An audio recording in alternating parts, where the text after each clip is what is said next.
Namaste. Welcome back to Waking Up with Mindful Surrender Yoga, and we're going to go on with our little concept exercise again.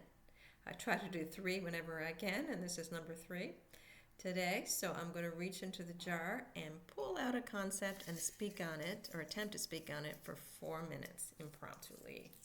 I got two, I'll put one back. Okay, I'm going to take a deep breath and exhale.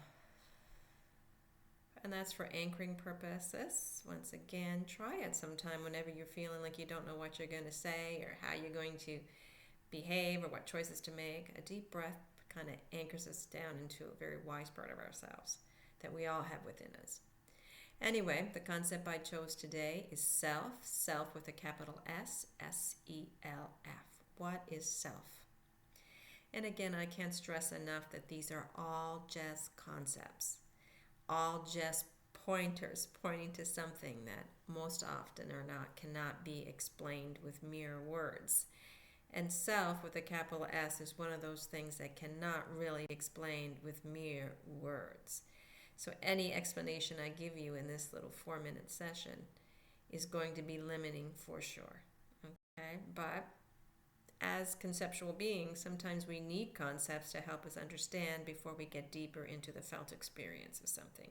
And true knowing is all about the felt experience of it.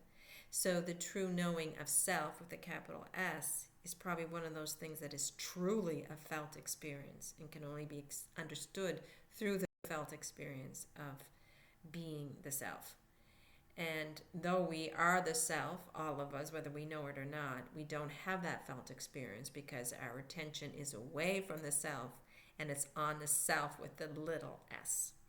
So I drew out a concept that was S-E-L-F with a capital S, and I'm now referring to the self with a small s. So that self with the small s, of course, is our ego. It's our personality, our persona, our psyche, our personal mind, that which we identify as me.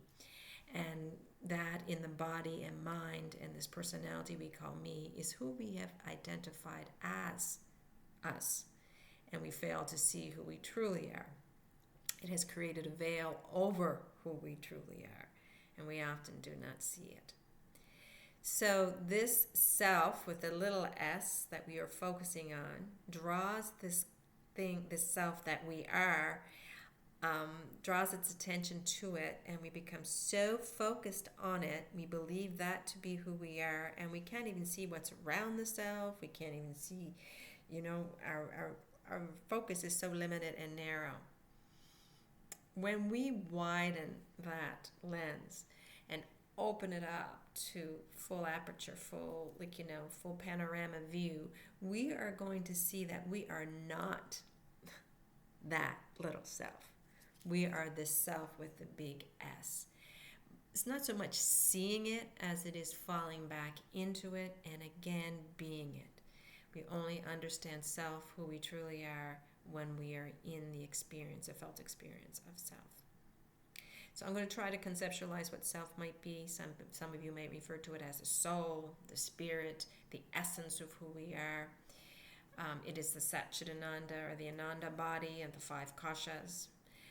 It is the essence, it is the field, it is the Higgs field, it is the consciousness, the pure awareness, the Buddha field, the pure land, the heaven. There's the kingdom of God. There's so many words we could use to define this, but it is that Shanta is the best one, I think, that the Buddhists use to explain spacious emptiness. Not emptiness is in the term of lacking, but spacious emptiness as being the everything of everything from which all things emerge.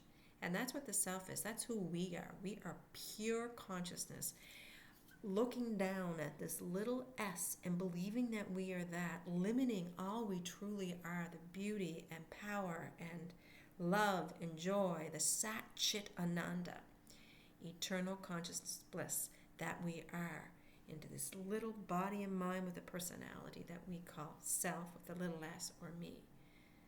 And we fail to see who we are as self. Self is everything.